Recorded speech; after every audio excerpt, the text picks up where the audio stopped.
Hello everyone, welcome to Cutix. This is Pranay and UKPSC lecturer exam preparation के एक नए class में आपका फिर से स्वागत है। आज का जो हमारा टॉपिक होगा वो टॉपिक होगा हमारा isolation of specific nucleic acid sequence. यहाँ पे थोड़ा सा छूट गया है, ठीक है। क्या होगा ये? स्पेसिफिक न्यूक्लिक एसिड सीक्वेंसेस, ठीक है। तो क्या करेंगे हम, जो भी क्या कहते हैं nucleic acid sequence. Nucleic acid क्या होता है जनरल टर्म में अगर हम बात करता हूँ, जो क्या होते हैं हमारे दो ही चीज़ होती है जनरली हम जिसके बारे में बात करते हैं। एक होता है हमारे पास डीएनए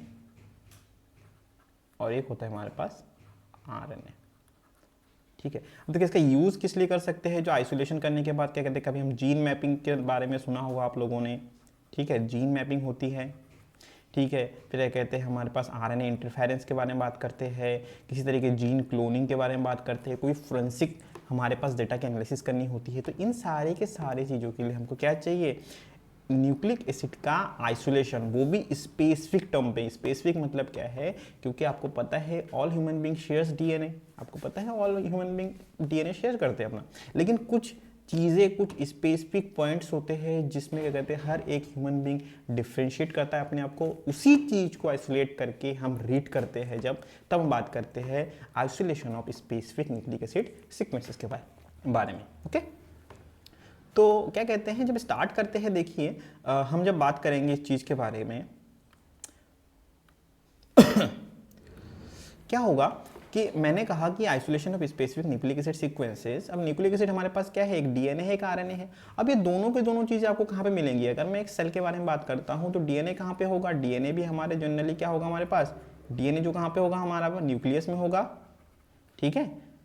और क्या कहते हैं आरएनए भी क्या होगा हमारे पास सेल के अंदर होगा, साइटोप्लाज्म में प्रेजेंट होगा, ठीक है। अब ये सारी चीज़ों के बारे में क्या कहते हैं, हम इसको साइटोप्लाज्म लिख देते हैं, ठीक है। अब इन सारी चीज़ों को कहते हैं, सबसे पहले क्या करना है, हमने आइसोलेट करना है। आइसोलेट करने के लिए देखिए आइसोलेशन के 3-4 स्टेप्स मेजर वाले होते हैं। पहला क्या करेंगे, हम इसको एक्सट्रैक्ट करेंगे।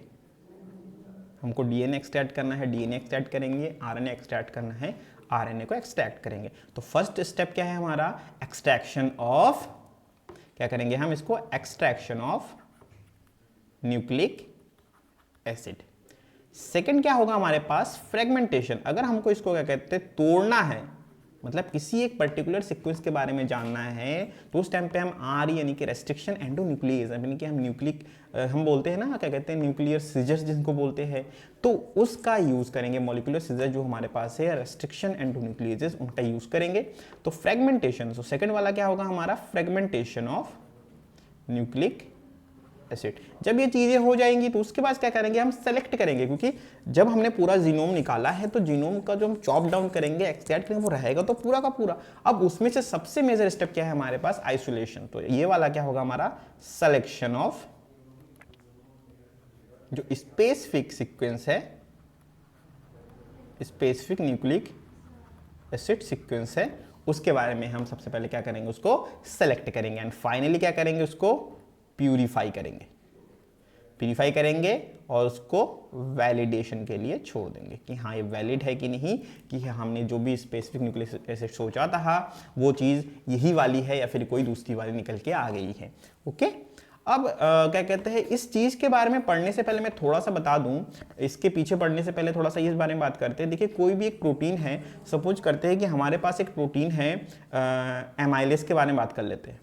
हमारे पास एक प्रोटीन क्या है, हमारे पास एक एमाइलेज प्रोटीन है, बहुत कॉमन प्रोटीन है हमारे पास। अब इस एमाइलेज को क्या कहते हैं, हमने अगर सैंगर मेथड का यूज़ करा, ठीक है, आप लोगों ने सैंगर मेथड पढ़ा होगा, नहीं पढ़ा होगा तो बायोकेमिस्ट्री में पढ़ाऊंगा, ठीक है। तो जब एमाइलेज के बारे में सैंगर मेथड मतलब क्या करता है वो, कि इसके अंदर जो पेप्टाइड सीक्वेंसेस है उसके बारे में बताता है। पेप्टाइड सीक्वेंस पता चल गया हमको, तो जब हमको पेप्टाइड सीक्वेंस पता चल गई है तो हम क्या करेंगे, इस पेप्टाइड सीक्वेंस के से क्या क्या निकालेंगे, हम इसके अंदर का कोडॉन सीक्वेंस निकल जाएगा, एक है ना, ये कहते हैं हम रिवर्स मेथड हम यहाँ पे यूज करेंगे, कि हमारे पास प्रोटीन है तो प्रोटीन से पेप्टाइड का सीक्वेंस पता चल गया सैंगर मेथड के थ्रू, ठीक है। कोई भी मेथड यूज कर सकते हैं हम, तो उस मेथड के थ्रू क्या करने हमने पता लग गया, क्या कहते हैं कि हमारा जो प्रोटीन है पर्टिकुलर, उस प्रोटीन का जो अमाइनो एसिड कौन कौन से लगे वो पता चल गया। जैसे अमाइनो एसिड पता चल गया तो वो अमाइनो एसिड आपको पता है कोडॉन सिस्टम, पता है ना, कोडॉन सिस्टम क्या करेंगे, इसके अंदर उसको अप्लाई करेंगे और हमको क्या मिल जाएगा, एक डीएनए का टेम्पलेट मिल जाएगा। या फिर हम बात करेंगे इसमें क्या मिल जाएगा, हमको एमआरएनए मिल जाएगा। क्या मिल जाएगा हमको यहाँ पे, एमआरएनए मिल जाएगा। जब यहाँ पे एमआरएनए का टेम्पलेट मिल जाएगा तो इस एमआरएनए टेम्पलेट से हम क्या निकाल सकते हैं, एक तो ये भी हमारे पास न्यूक्लिक एसिड है mRNA, either we can go further and हम क्या ढूंढ सकते हैं वहां पे, डीएनए का पर्टिकुलर सीक्वेंस क्या है, कि वो किस पर्टिकुलर जीन से ओरिजिनेट हुआ है, कौन सा पर्टिकुलर जीन है डीएनए के पूरे हमारे जीनोम में 3.6 हमारे पास 10⁻23 ऑलमोस्ट इतना होता है हमारे पास। तो उतने बेस पेयर में से क्या कहते हैं, हमारा जो कौन सा वाला स्पेसिफिक हमारे पास डीएनए का सीक्वेंस है, डीएनए का जीन सीक्वेंस है जो इस एमाइलेज जो हमारे पास प्रोटीन है उसको कोड करता है। ठीक है, तो ये एक बेसिक सा प्रिंसिपल हो गया, हमने यहाँ पे इसको करना है। ठीक है, तो पहला वाला हम बात करते हैं, अब इसी चीज में इसी चीज को आगे बढ़ाते हुए हम क्या कहते हैं, पहला वाला बात करते हैं क्या है हमारे पास, एक्सट्रैक्शन ऑफ न्यूक्लिक एसिड। ठीक है, तो एक्सट्रैक्शन ऑफ न्यूक्लिक एसिड में क्या करेंगे हम, ठीक है, तो फर्स्ट वाला हम यहाँ पे करते हैं एक्सट्रैक्शन ऑफ न्यूक्लिक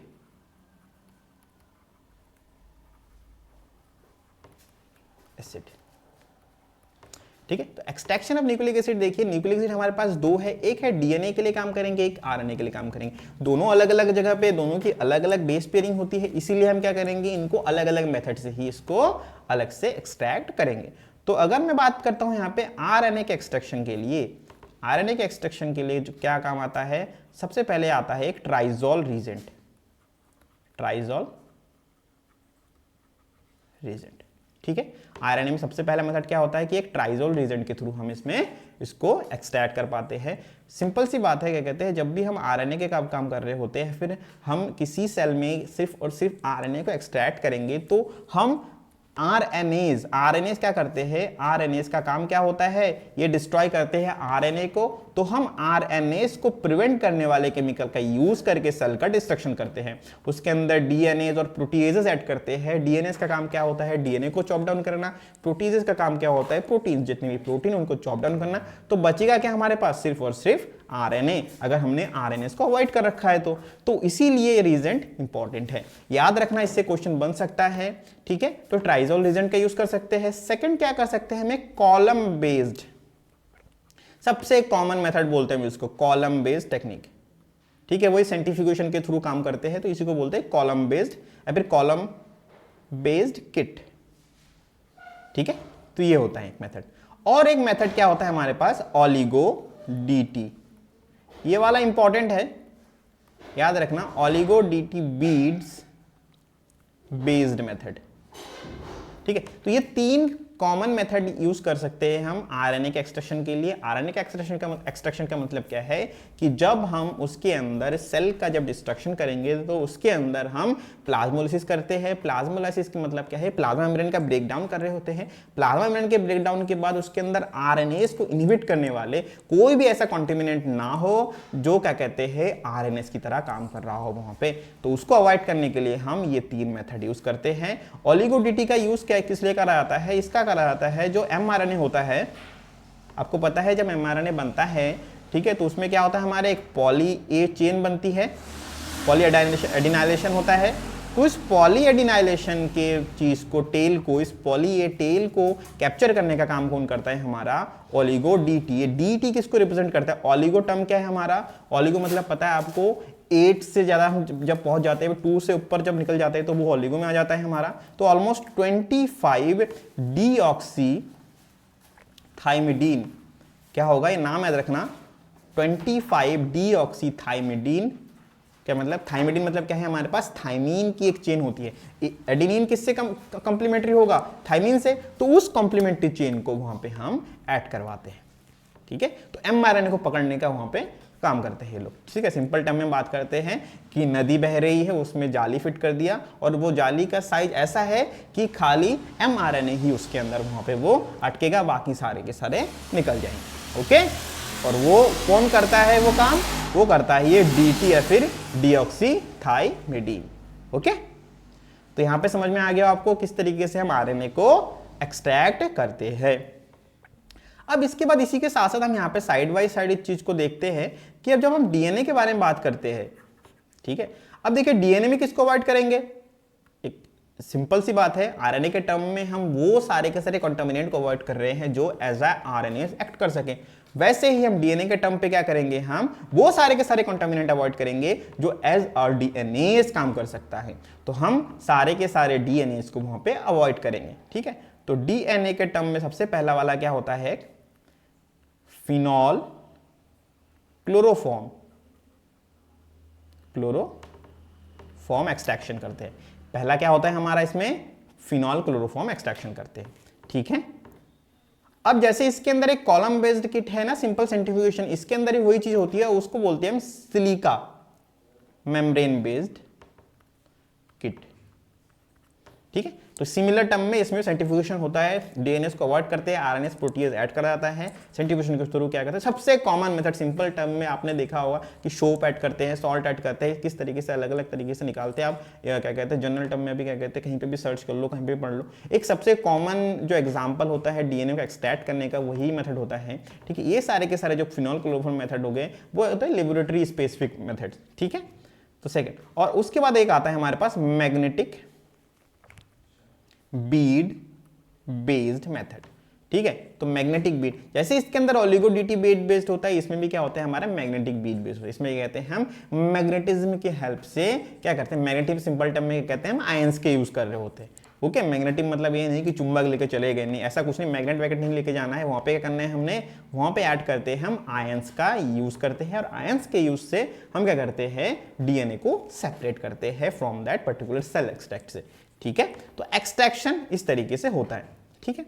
अब इसके बाद क्या कहते हैं, मैंने अभी थोड़ी देर पहले आपको बताया कि जब एक्सट्रैक्शन हो गया तो एक्सट्रैक्शन के बाद क्या होगा, सेकंड वाला होगा फ्रैगमेंटेशन इफ नीडेड। देखिए फ्रैगमेंटेशन क्या कहते हैं, चाहिए होगा तभी करेंगे, अदरवाइज हम नहीं करेंगे। फ्रैगमेंटेशन कब करते हैं, जब हमको एक पर्टिकुलर जीन सीक्वेंस चाहिए होता है जिसके आगे का पीछे का दोनों का पता है हमको। तो जब ये मान लेते हैं कि हमारे पास एक डीएनए का फ्रैगमेंट ए है और हमने क्या कहते हैं ये वाला टुकड़ा हमने निकालना है, ठीक है। एक पर्टिकुलर क्या कहते हैं हमारे पास एक एक्सॉन है, इसको हमने निकालना है, तो क्या करेंगे हम इसमें, इस जगह पे रेस्ट्रिक्शन एंडोन्यूक्लियस का क्या करेंगे, इन दो पॉइंट पे रेस्ट्रिक्शन एंडोन्यूक्लियस से एक्ट करवाएंगे और इसको क्या करेंगे हम फ्रेगमेंट करेंगे। इस फ्रेगमेंटेशन की प्रोसेस को इस सेकंड स्टेप में करते हैं। अगर चाहिए होगा हमको तो हम क्या करेंगे, रेस्ट्रिक्शन एंडोन्यूक्लियस वहां पे इंट्रोड्यूस करेंगे, अदरवाइज हम इसको अवॉइड करेंगे। तो आइसोलेशन के लिए क्या करेंगे हम, रेस्ट्रिक्शन एंडोन्यूक्लियस। तो ऑब्वियस सी बात है, हमें स्पेसिफिक सीक्वेंस चाहिए तो रेस्ट्रिक्शन एंडोन्यूक्लियस चाहिए। तो फ्रेगमेंटेशन करते हैं हम किससे,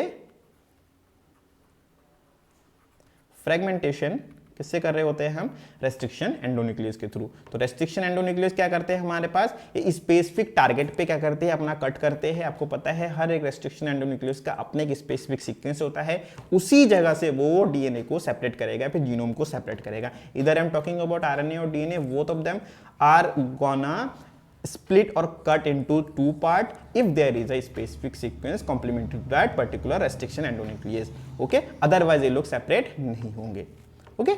तो यहाँ पे हमने जैसे क्या कहते हैं ये सेपरेशन कर दिया, फ्रेगमेंटेशन हो गया। तो फ्रेगमेंटेशन के बाद क्या होगा हमारे पास, रेस्ट्रिक्शन एंडोन्यूक्लियस के थ्रू हमने फ्रेगमेंटेशन कर दिया, तो हमारे पास क्या मिल गया हमको, हमारा स्पेसिफिक सीक्वेंस बोल लो या फिर इसको बोल दो टारगेट सीक्वेंस। इसको क्या बोल लेते हैं हम, इसको स्पेसिफिक सीक्वेंस बोलना सही नहीं है, इसको बोलते हैं हम टारगेट सीक्वेंस, ठीक है। इसको क्या बोलेंगे हम, टारगेट सीक्वेंस, ओके। तो ये टारगेट सीक्वेंस हमारे पास आ गया, ओके। अब आगे बढ़ते हैं नेक्स्ट में, जब ये फ्रेगमेंटेशन हो गया हमारे पास टारगेट सीक्वेंस हो गया। अब टारगेट सीक्वेंस तो मिल गया हमारे पास, लेकिन इसके साथ साथ क्या हो गया, हमारे पास ढेर सारे सीक्वेंस पड़े हैं। अब क्या करेंगे, सेलेक्ट करेंगे इन पर्टिकुलर सीक्वेंस में से कौन सा सीक्वेंस हमको चाहिए, क्योंकि इसके अंदर आपको पता है कि अभी जिन्होंने लैब में काम नहीं किया उनको शायद नहीं पता होगा कि जब भी हम आइसोलेशन करते हैं पर्टिकुलर डीएनए का, जीनोम का, किसी भी चीज़ का आइसोलेशन करते हैं तो उसके अंदर कंटेमिनेंट होने की चांसेस हद से ज़्यादा होती है। तो इसीलिए हमने क्या करना है, एक प्योर वाला सेलेक्ट करना है, ठीक है। तो हमने क्या करना है, थर्ड स्टेप में क्या होगा हमारे पास, सिलेक्शन करेंगे, ठीक है। अब ये सिलेक्शन कैसे होगा, सिलेक्शन ऑफ टारगेट सीक्वेंस बोल लेते हैं हम इसको, सिलेक्शन ऑफ टारगेट सीक्वेंस,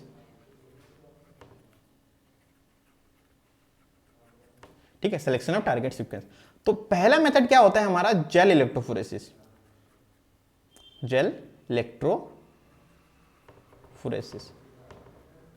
अब देखिए जेल इलेक्ट्रोफोरेसिस तो आपने क्या कहते हैं मैंने आपको बता रखा है, तो जेल इलेक्ट्रोफोरेसिस के पीछे नहीं पड़ेंगे। जब जेल इलेक्ट्रोफोरेसिस में क्या कहते हैं, अगर डीएनए के केस में क्या करते हैं हम एगारोस जेल का यूज कर रहे होते हैं, इवन आरएनए के केस में हम एगारोस जेल का यूज कर रहे होते हैं, सोडियम क्लोराइड सल्फेट का यूज करते हैं, उसमें क्या करते हैं फॉर्मेल्डिहाइड फिर यूरिया का यूज करते हैं आरएनए के केस में। ठीक है, तो पहले हम डीएनए के बारे में जान लेते हैं। जब डीएनए के बारे में बात करते हैं तो जब जेल इलेक्ट्रोफोरेसिस से हमारे पास क्या कहते हैं शीट मिल जाएगी, जेल वाला जेल पेपर मिल जाएगा ना, इसके ऊपर हमारे पास पर्टिकुलर स्पेसिफिक सीक्वेंसेस पड़े होंगे, क्योंकि हम रेस्ट्रिक्शन एंडोन्यूक्लियोसिस को चॉप डाउन कर रखा है, तो अलग अलग मॉलिक्यूलर बेस वाले अलग अलग दूरी तक ट्रेवल कर रहे होंगे नेगेटिव से पॉजिटिव एंड की ओर।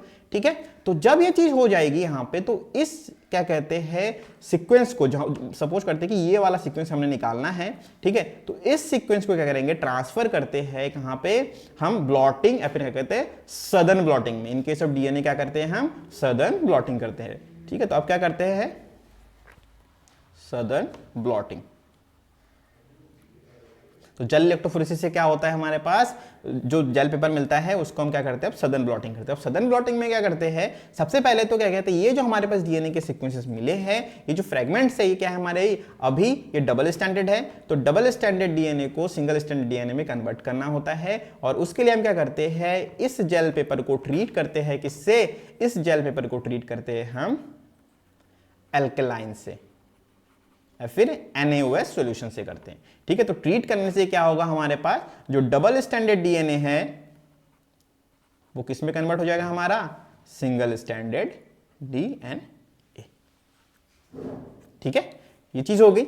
जैसे ये चीज कन्वर्ट हो जाएगी तो इसको आप ब्लॉट पेपर पे या फिर क्या कहते हैं ब्लॉट मेम्ब्रेन पे हम इसको क्या कहते हैं ट्रांसफर करेंगे। और ट्रांसफर करने के लिए क्या कहते हैं मेथड होते हैं। पहला क्या हो सकता है कैपिलरी मेथड, जो कि सबसे कॉमन यूज होता है कैपिलरी मेथड। दूसरा हो सकता है मेथड हमारे पास वैक्यूम वाला, ठीक है, और तीसरा हो सकता है हमारे पास क्या, तीसरा मेथड हमारे पास क्या हो सकता है, तीसरा मेथड होगा हमारा तीसरा मेथड इसमें नहीं होगा हमारे पास, क्या कहते हैं जब आरएनए के बारे में हम बात करते हैं उसी में बात करेंगे। ठीक है, डीएनए के बारे में अभी खाली सिर्फ और सिर्फ डीएनए के बारे में बात करते हैं। तो एल्कलाइन से क्या करेंगे हम, जब एल्कलाइन सॉल्यूशन का यूज करेंगे तो double standard DNA single standard DNA में कन्वर्ट हो जाएगा। मेथड हम कैपिलरी मेथड कर सकते हैं, वैक्यूम मेथड कर सकते हैं। तो अब क्या कहते हैं आपने एक बहुत कॉमन टर्म में सुना होगा आरएनए केस में क्या कहते हैं क्रोमेटोग्राफी के बारे में सुना होगा। तो ये मेथड्स का यूज करते हैं। तो जब सदर्न ब्लॉटिंग में डीएनए के लिए करा जाता है तो क्या कहते हैं उसको एल्कलाइन सॉल्यूशन में करा जाता है। अब अल्कलाइन सॉल्यूशन के बाद क्या किस में रखा जाता है उसको नाइट्रो सेलुलोज के मेम्ब्रेन में। देखिए इससे क्वेश्चन आ सकता है, ये वाला क्वेश्चन बन सकता है नाइट्रोसेलुलोज मेम्ब्रेन या फिर क्या कहते हैं नाइलॉन पेपर पे। ठीक है, इस मेम्ब्रेन पे इसको ट्रांसफर करा जाता है। यहाँ पे हर एक चीज हर एक स्टेप को ध्यान से सुनना। वहीं पर जब हम बात करते हैं कि साथ निपटा देते हैं, ठीक है, ये सदर्न ब्लॉटिंग होती है। वहीं पर जब हम नॉर्दर्न ब्लॉटिंग के बारे में बात करते हैं, फिर आरएनए के केस में देखिए आरएनए तो हमारा सिंगल स्टैंडर्ड होता है। आरएनए क्या होता है हमारा, आरएनए हमारा सिंगल स्टैंडर्ड होता है। ठीक है, तो सदर्न ब्लॉटिंग में क्या कहते हैं अल्कलाइन सॉल्यूशन में ऐड करा जाता है। बट नॉर्दर्न ब्लॉटिंग में क्या कहते हैं हम सीधा इस पेपर को नाइट्रोसेलुलोज मेम्ब्रेन पे ट्रांसफर करते हैं और ट्रांसफर के लिए वही कैपिलरी मेथड का यूज करते हैं। तो नाइट्रोसेलुलोज मेम्ब्रेन से या फिर नाइलॉन मेम्ब्रेन पे हम इसको ट्रांसफर कर लेते हैं।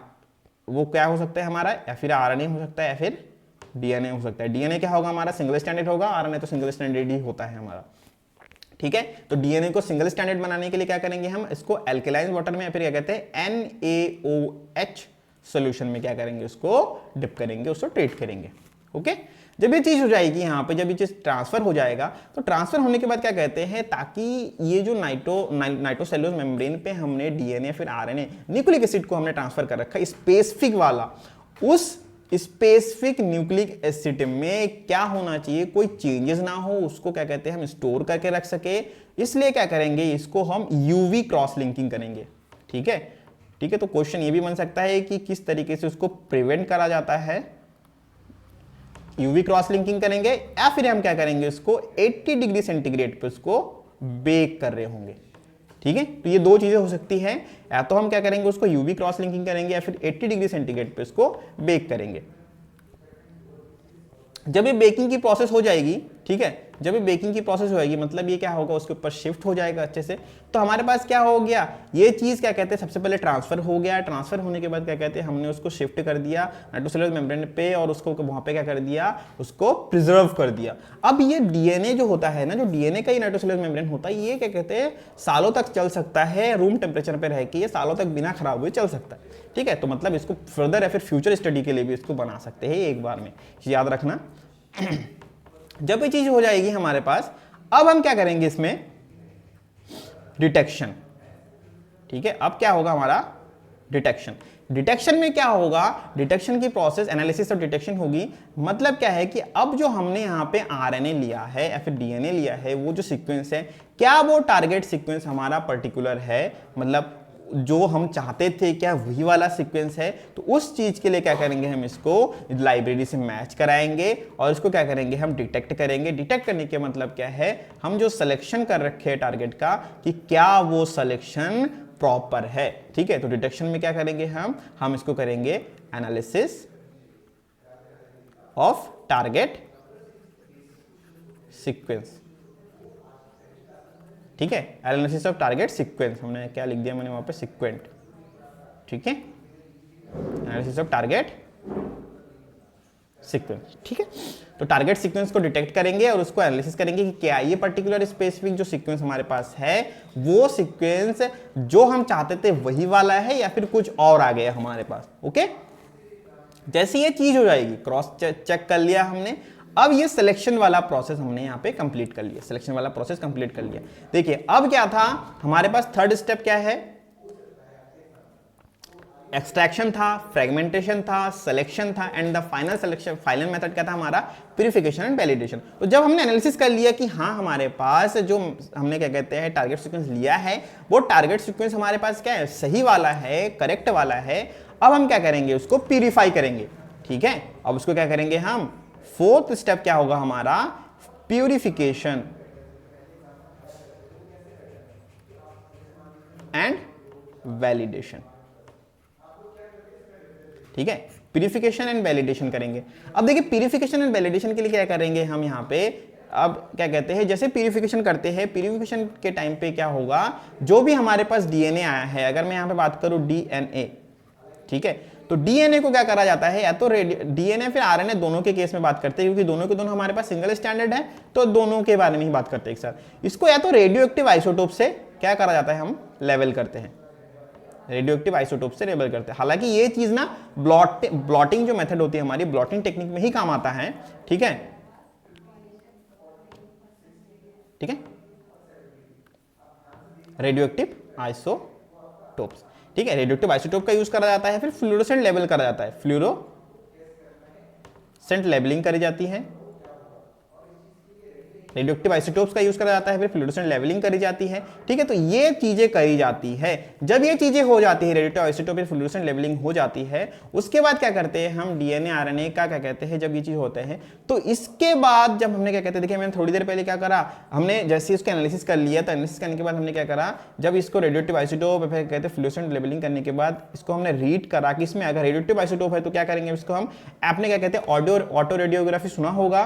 ठीक है, तो उसमें क्या करते हैं हम एक्सरे फिल्म पे उसको ट्रांसफर कर रहे होते हैं। स्टेप्स याद रखना, थोड़ा सा कंफ्यूजिंग हो सकता है। और फ्लोरोसेंट को तो नॉर्मल क्या कहते हैं, मेम्ब्रेन बोर्ड इमेजिंग से क्या कर सकते हैं, वहां पे हम देख सकते हैं फ्लोरोसेंस को। ठीक है, और क्या कहते हैं रेडियोएक्टिव वाला आइसोटोप होगा तो उसको हम एक्सरे फिल्म में उसको क्या कहते हैं ट्रांसफर करने के बाद क्या करते हैं हम उसको ऑटो रेडियोग्राफी के थ्रू देख सकते हैं।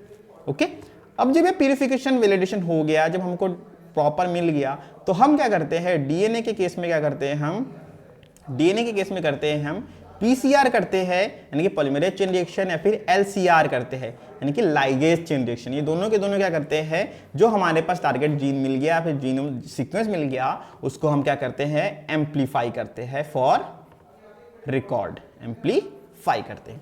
और आरएनए के केस में हम क्या करते हैं, आरएनए में कैसे करते हैं हम, रिवर्स ट्रांसक्रिप्ट, या फिर क्या कहते हैं रिवर्स वाला पीसीआर, आरटी पीसीआर। क्या करेंगे हम, इसका करेंगे हम आरटी पीसीआर। ठीक है, तो आरटी पीसीआर करेंगे। तो इस तरीके से हमारे पास क्या कहते हैं, दोनों ही केस में एम्पलीफाई हो जाएगा और हमें क्या मिल जाएगा, एक आइसोलेटेड डीएनए या फिर आइसोलेटेड आरएनए। यानी कि हमारा जो टारगेट क्या था, isolation of specific nucleic acid sequences, तो वो हमारे पास क्या हो जाएगा, डीएनए और आरएनए के सीक्वेंस हमको मिल जाएंगे। ओके तो इस तरीके से क्या होता है, किसी भी चीज में क्या कहते हैं हम डीएनए आरएनए की जब सीक्वेंसेस करी जाती है वो कैसे करी जाती है, स्पेसिफिक टारगेट चीज को कैसे करी जाती है। अगर पूरा का पूरा जीनोम ही चाहिए तो वो तो एकदम सिंपल हमारा सेकंड स्टेप में ही खत्म हो जाएगा। ठीक है, अगर टारगेट स्पेसिफिक जाना है तो रेस्ट्रिक्शन एंडोन्यूक्लियस ऐड करने होंगे, सारे के सारे आइसोटोप्स ऐड करने होंगे। ठीक है, हमें अलग अलग डीएनए या फिर आरएनए हमारा जो टारगेट है उसके हिसाब से चेंज करते रहने पड़ेंगे, मेथड्स चेंज करते पड़ते रहने पड़ेंगे। ठीक है, तो ये सारे के सारे चीज़ों को हम क्या कहते हैं, थोड़ा थोड़ा क्या कहते हैं, इसको चेंज करके हम अपना अपना टारगेट सीक्वेंस अचीव कर सकते हैं। तो इस तरीके से आइसोलेशन वाला कंप्लीट होता है। इसका यूज क्या होता है मैंने स्टार्टिंग में बता दिया था। जीन मैपिंग के बारे में बात करते हैं, आरएनए इंटरफेरेंस के बारे में बात करते हैं, फॉरेंसिक रिपोर्ट्स के बारे में बात करते हैं, जीन क्लोनिंग के बारे में बात करते हैं। तो इसके बतेरे क्या कहते हैं हमारे यूज है। ठीक है, तो स्टडी कभी भी किसी चीज की खत्म नहीं होती है, चाहे कुछ भी कर लेते हैं। तो यहाँ पे हमारा कहते हैं isolation of specific nucleic acid sequence है, ये वाला यहाँ पे लेसन यहाँ पे कंप्लीट होता है। आई होप आपको अच्छा लगा होगा। ठीक है, कोई डाउट कोई क्वेश्चन, मुझे पता है मैं क्या कहते हैं हमेशा ट्राई करता हूँ कि एग्जाम बेस्ड पढ़ाऊँ। ठीक है, एग्जाम बेस्ड मतलब क्या है कि ज़्यादा डिटेल में नहीं जाना है। ठीक है, जो हमारे पास हमने क्या कहते हैं प्रीवियस ईयर क्वेश्चन कर रखे हैं तो उसी के अकॉर्डिंग मैंने क्या ज़्यादा डिटेल में नहीं जाना है, ज़्यादा पढ़ना है, अंदर तक नहीं जाना है, ऊपर से बहुत बड़ा एरिया कवर करके आगे बढ़ना है। ओके, तो आई होप क्या कहते हैं आपको ये हेल्प मिले। ठीक है, तो नेक्स्ट क्लास में मिलते हैं, आज की क्लास यहीं पे कंप्लीट करते हैं। तो तब तक all the best, tata, take care.